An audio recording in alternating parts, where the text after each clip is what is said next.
What's up, guys? Straight from the chest. Welcome. My name is Justin Groth, guys. I want to thank you for giving me your listening ear. Thank you for tuning in with me. If you're new, welcome to the podcast. This is a personal development podcast that I gear towards hopefully igniting some dormant flames or igniting some of the dormant passion that lies within you guys. That's my premise. That's my purpose on this podcast. I hope it serves you well. But really, there's been this question that's been really just surfacing over me through the past few days. And I want to ask it to you. Do you think that your life, the way it plays out with how you succeed or what successes you come into, do you think that's just a part of your destiny, that's just given to you no matter what happens, no matter if you mess up, no matter if you're a screw up your entire life, eventually you're going to come into your destiny? Or do you believe that it's through willful actions that cause you to step into new opportunities and really orient your life towards different trajectories that cause you to be successful? And I think that, really, playing both sides of the spectrum, or devil's advocate, really, I'm going to say that if we're looking into this seriously, there are biographies of people that you could actually cherry pick certain elements of their biography to really instantiate the fact that they really didn't have any part in this. And it was really all destiny. And it was really when God gave them and laced them with a certain type of gift or gifted them with something, that it was because of His will that it was brought to pass. And yes, maybe they detoured for a year, 2 years, 7 years, whatever, and it could have came sooner, but it still manifested. And then there are also people in their biographies that you can really cherry pick the alternate part of the argument, which is they did everything on their end to line up the opportunities, develop the responsibility, orient their position in life to where they not only hung out with the right people, but they made the right moves. They continually made prompts and efforts towards an enlightened element, or an enlightened rather trajectory in their life, which then positioned them to receive certain opportunities. And then that obviously developed and manifested into their success in life. Which one is it? And I think that most rational people will say, well, it's Justin, it's somewhere in the middle. And I think that even because that takes no thought to say, I think that's probably the best answer that you can give. Because really, at the end of the day, you can't actually decipher or dissect which one it is, because you can make the argument for both people. Because, like I said, there are many people that can serve both ends of the spectrum here in their biographies, if you go through their biographies. So what do? Wait until, glory extends upon you? Or do you do something about it? Again, I think the answer is in the middle. And none of us have the authority, A, and fathomability, B, to really start to dissect how that looks or what it actually is, if it's destiny driven and destiny biased, or if it's willful action on your end and you actually choose the path. Because like I said, there are many people that were basically screw ups their entire life, and then God positioned them in a certain way, brought a certain person in their life that gave them a certain opportunity they wouldn't have otherwise. So if those opportunities weren't given, where would they be? I mean, it's all opportunity driven. I don't care who you are. Like, if you, for example, let's take someone like Kevin Hart. Okay. He was, let's take someone like Tyson. This is a better depiction. If Tyson had never met Cus D'Amato, we wouldn't know who Mike Tyson is, because Cus D'Amato made Mike Tyson into who he was. He took Mike Tyson and he molded him like clay. Well, had Mike Tyson never met Cus and never went through the preliminary actions that led to meeting Cus, he would have never been the champion that we know him today. He would have never developed the skills that he has today, both psychologically and physically. We would not know who Mike Tyson is. We would just have Muhammad Ali and all the other greats to list. We would just have them. We wouldn't have a Tyson. And Tyson actually is the one that puts fear in most people's eyes in terms of the boxing community. Like nobody else. I tell you this, I would way much rather fight Muhammad Ali than Mike Tyson. It's not even a question. Like, nope. But like I'm saying, if he hadn't met Cuss and been given that opportunity, we wouldn't have a Mike Tyson. So how do you dispense with that? How do you dissect that?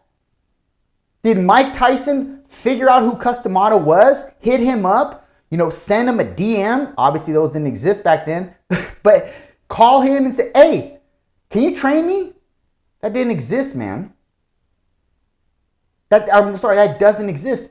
He sucked him out. He saw something in Mike. Well, where do you think that came from? Where do you think that vision from Cuss to Mike came from? Now, if you're like me and you're spiritual and you believe in God, you believe God gave Cuss that yearning and urgency to adopt Mike, both literally and physically as a boxer, and then gel him into what he is or mold him into what he is and what he became to be. That's destiny. I mean, really, it's really a combination of the two merging together. Happen, chance, opportunity, which is destiny oriented, and then willful action on Mike's end, because Mike clearly saw something in being a boxer. That started to make the wheels turn. But you need both. But then again, man, I know there's been biographies that I've read, or not read rather, listened to about certain people that really they were just screw-ups. And they just were given opportunities no matter what. And there are some people that are just so hard and driven towards something, and then they make it. But obviously, right? I guess obviously, you work hard enough, things happen. The only thing that you can melt out of this is this.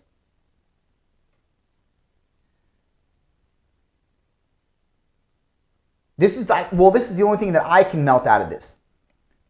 Keep positioning yourself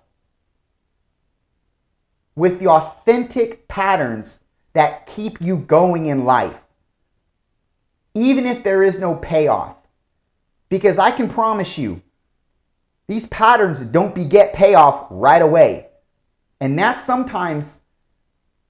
sometimes the nail in the coffin for some people. That's why they give up, because there's no payoff right away. And especially in the world that we live in with instant gratification with everything. I can get Venmo'd, transfer it to my account, boom, another $1,000 in my account with the click of my thumb, or $1, whatever is Venmo'd to me. But I'm saying that's instant gratification. Instagram, Facebook with likes and comments and all that. It's instant, man. You can put out a story. If you have a good following, you'll get massive DMs right away. Massive likes right away. That's gratification. And that's something that happens quick. And so we're kind of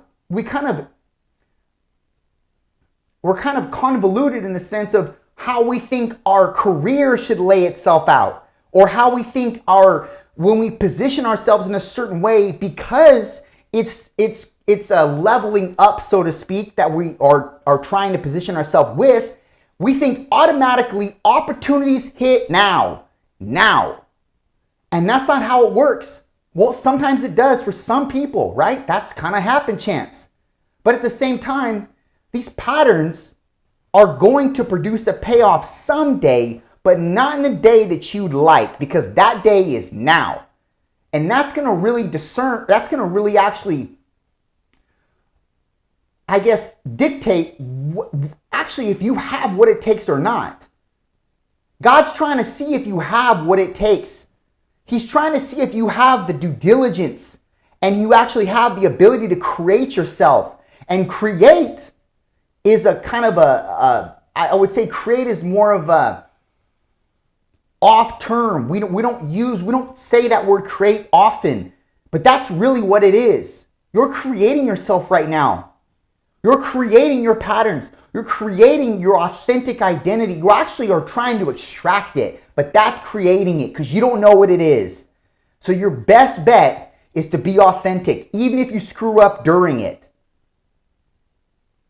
Because you're consistently writing your signature every day. You don't know it, but you are. You're writing your signature every day. I'm getting goosebumps. You're writing it every day. But some of you have the pen in the other person's hand. And I think you need to take that pen back. Because in reality, you're letting somebody else write your story, man. And you think you have a say in it, but you don't.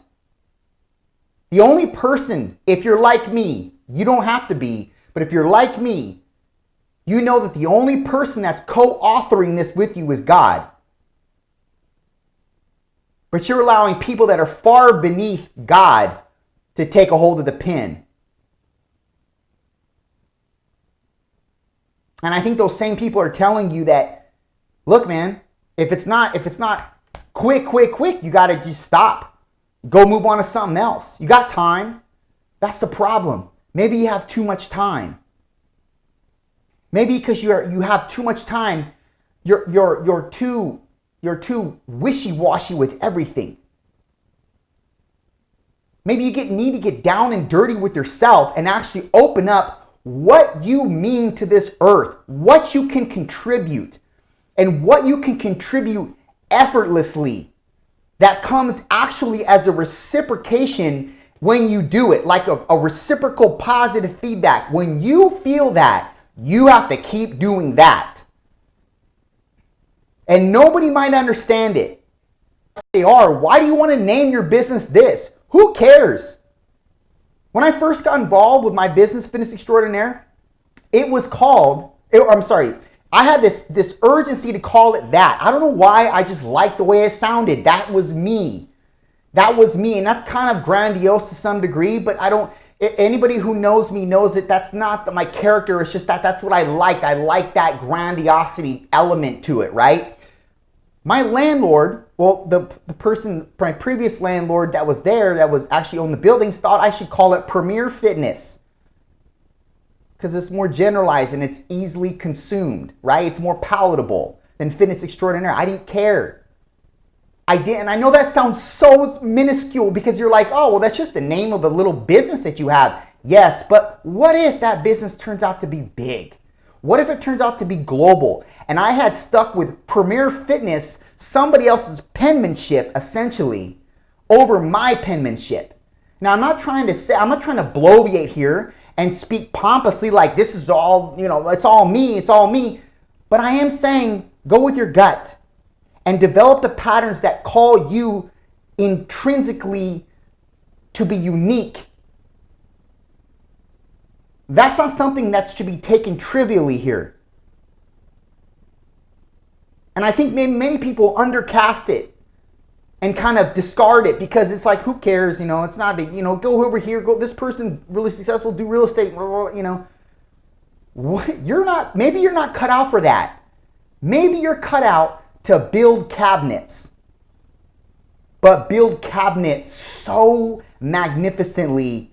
If you keep doing this cabinet building for another 12 years on your own, you're going to turn into the next, I don't know. I kind of walked myself into a corner there.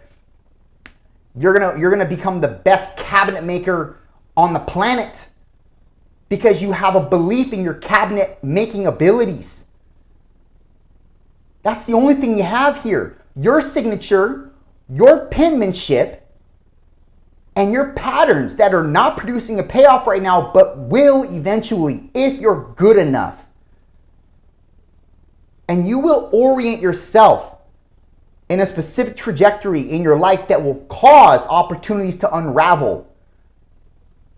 And this destiny, look, man, God already infused you with the gifts. He's calling you to extract them, and that starts with you applying authentic identity to your penmanship. That means you have the pen, not somebody else, and you're writing it as you see it, creating yourself along the way. That's a part of the process. That is the process, in fact. And if you forego that process, you will ultimately, probably, most likely, forego the monumental legacy that you could leave. Done.